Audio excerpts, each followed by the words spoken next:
Bom, rapaziada, para quem assistiu a aula anterior de Move, né, vocês recordam, eu falei que eu ia lidar a queda livre como um caso particular de Move, né? Então, primeiro, algumas coisinhas de teoria, que grande parte das questões sobre queda livre não são numéricas, né, são teóricas.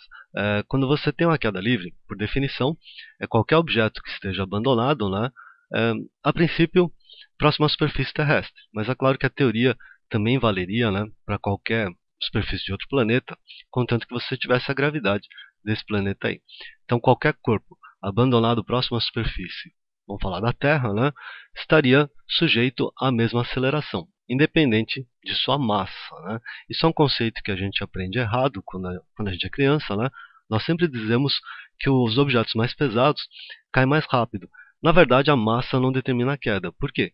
Porque a queda vem sempre, né, uma consequência do planeta. Tá? Então, na verdade, não importaria se você deixasse cair do alto de um prédio um elefante, né, e ao mesmo tempo um ratinho. Né? Quem controlaria, entre aspas, essa queda seria o planeta Terra.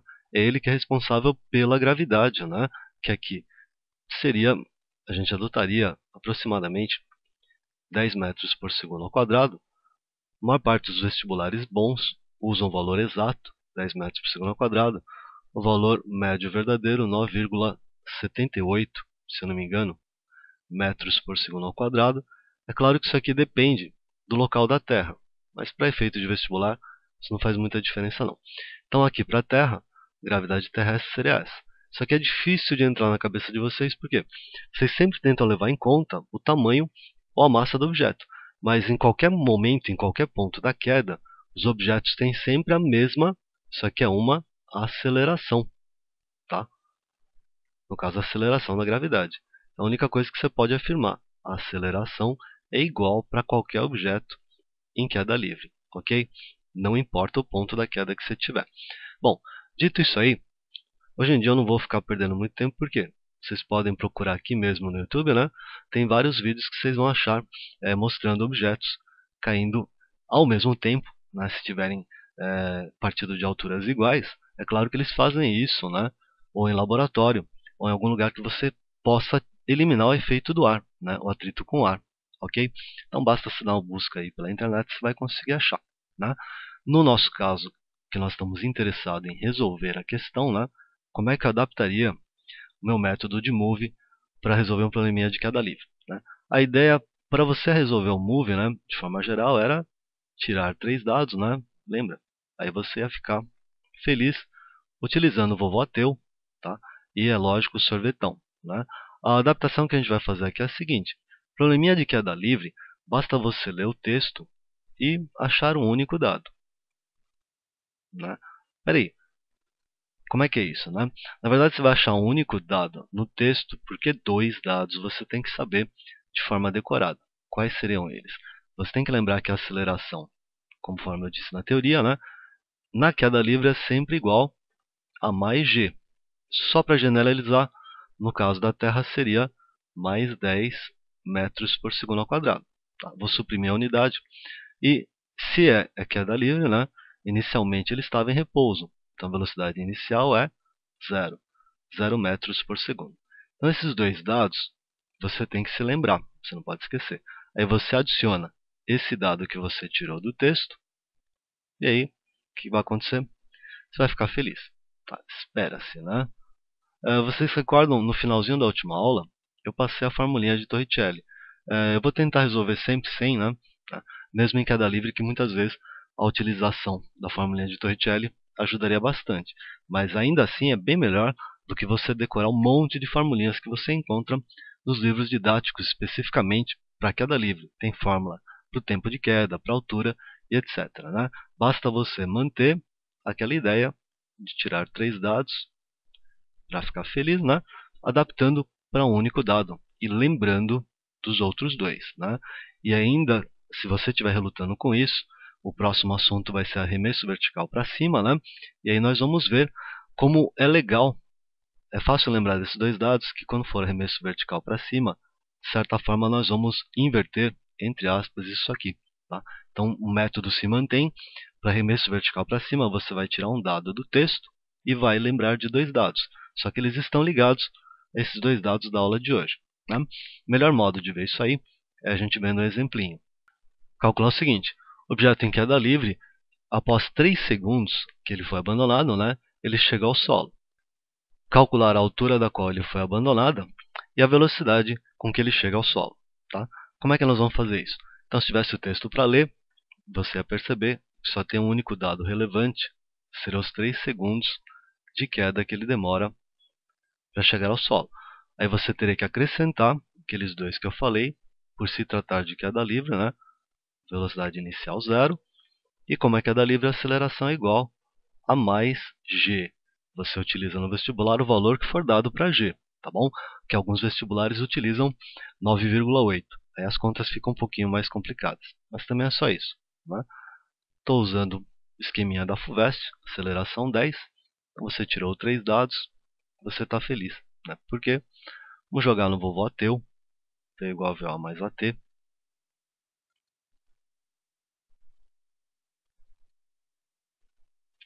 Como é que ficaria isso aí? Velocidade ao final da queda, não sei.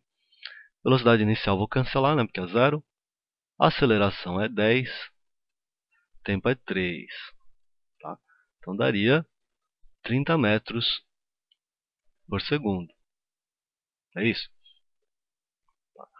Ô, professor, peraí, eu cheguei na mesma resposta de cabeça, né? Eu fiz 10 metros por segundo, 3 segundos 30, né? Eu acertei? Eu fiz certo, na verdade, vocês perguntam, né?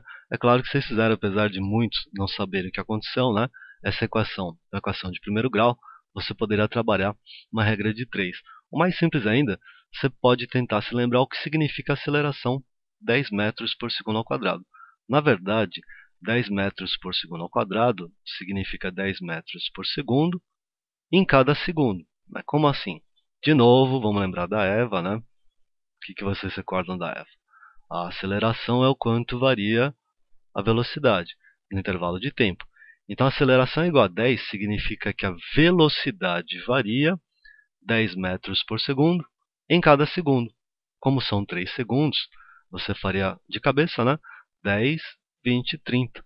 30 seria a velocidade com que o objeto chegaria ao solo. Tá? Muita atenção que várias questões mandam vocês calcularem a velocidade final em km por hora.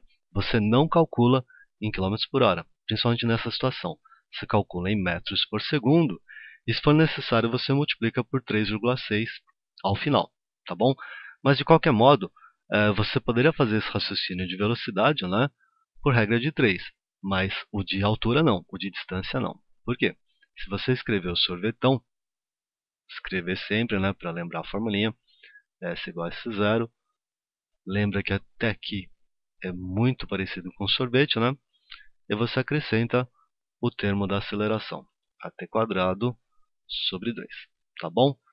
Aqui a diferença é que nós estamos medindo distância, né, na vertical, então vou chamar de H, tá? Eu continuo fazendo aquele procedimento que tem gente que não gosta muito, né, mas cancelamos o S0 quando não for necessário, quando não for dado, né? V0 para queda livre eu vou cancelar também, que é zero, né? Então vai sobrar o AT quadrado sobre 2. A aceleração é a gravidade, no caso é 10. Tempo é 3 ao quadrado sobre 2. Então esse objeto aqui, que demorou 3 segundos para chegar ao solo, né? Na verdade ele caiu de uma altura de, aqui dá 9 vezes 10, 90, por 2, 45 metros. Tá? Isso seria a altura da qual ele caiu. Ok? Aqui você percebe que muita gente me interrompe a aula e fala: peraí, professor, se não era 30 metros por segundo, né, então não vai dar 90, ou algo do tipo, não tinha 10 metros por segundo, então não seria 30 metros a distância que ele caiu. Tentem se lembrar que isso aqui não é movimento uniforme, isso aqui é movimento uniformemente variado. Para quem gosta das exatas, né, na verdade tem um negócio aqui que denuncia por que você não pode fazer a regra de 3. Ó. Isso aqui está ao quadrado. Então, se você quiser fazer isso aqui por raciocínio, você teria que pensar o seguinte, né? O que o objeto cair num segundo, se você dobrar o tempo, né, o que acontece aqui? O t está ao quadrado. Então, se você pegar o dobro do tempo, a altura, que seria o s, quadruplicaria. Se você pegar o triplo do tempo, a altura, que seria o s de novo, né, aumentaria quanto? 9 vezes 3 ao quadrado, tá bom? Vamos tentar demonstrar isso aqui num exemplo meio genérico aí, ok? Bom, é o seguinte, vamos voltar no exercício anterior e vamos calcular o quanto ele caiu em cada segundo, tá? Então, primeiro, para economizar o tempo, vou voltar para o sorvetão e fazer uma simplificação que só vale para o caso de queda livre, tá bom? Não custa nada insistir nisso aqui. Escreve sorvete, acrescenta at² sobre 2, assim, medindo a distância na vertical, vou chamar de altura, vou cancelar esse zero quando não é dado, e o V0 porque é queda livre. Então, o que eu vou trabalhar, na verdade, para calcular a altura de queda, é at² sobre 2. A formulinha ficou pequenininha, então posso fazer direto para 3 instantes de tempo, ao mesmo tempo quase, né? Para 1 segundo, para 2 segundos e para 3 segundos aí. Vamos ver comparativamente o que acontece aí. Para 1 segundo, como é que ficaria? O A é 10, tempo é 1, 1 ao quadrado, né? Sobre 2. Vou colocar assim para economizar espaço. Isso aqui daria 10 por 2, 5 metros. Vai grifando aí. Fazer a mesma coisa para tempo 2. A altura seria, de novo, 10, sempre a mesma gravidade, né? 2 ao quadrado sobre 2. Aqui daria 40 por 2, 20 metros. E finalmente, só mais um já dá para vocês entenderem, né? Vou colocar a gravidade 10 de novo. Agora o tempo é 3 finalmente. Sobre 2. Esse cálculo eu fiz agora há pouquinho, né? Daria 90 por 2, 45. Tá bom? Então quem gosta de trabalhar com proporções, né? Quem gosta de trabalhar só com raciocínio, reparem o seguinte. Para 1 segundo, o móvel caiu 5 metros. Se o movimento fosse uniforme, em 2 segundos ele teria caído 10. Você já viu que isso não acontece aqui, ó, tá? Se eu comparar com o primeiro, 2 segundos eu dobrei o tempo. Se eu dobrar o tempo, a distância que ele caiu aumentou 4 vezes. Quadruplicou. 4 vezes 5 é 20. Tá? E para 3, se eu comparar de novo, sempre com o primeiro, né? Porque 3 segundos é o triplo de 1. Para 1 segundo ele caiu 5 metros. Para 3 segundos, se fosse uniforme, ele cairia o triplo. 3 vezes 5, 15. Mas o que aconteceu aqui? Você coloca o tempo 3, que foi triplicado, ao quadrado. Daria 9. Então ele aumentou 9 vezes. Ó. 9 vezes 5, 45. Tá bom? Então, na verdade, se eu comparar proporcionalmente, as alturas de queda vão estar nessa proporção. 1, 4, 9. Se eu pegasse o quádruplo do tempo, daria 16. Se eu pegasse 5 vezes mais tempo, né, daria 25. E assim por diante. Tá? Eu estou passando isso aqui, rapaziada, não é para vocês jogarem na Mega Sena, não. Se vocês jogarem e ganharem, não vai se esquecer de mim. Tá? A ideia aqui é a seguinte: vocês gostam de fazer por proporção, vocês terão que seguir essa proporção.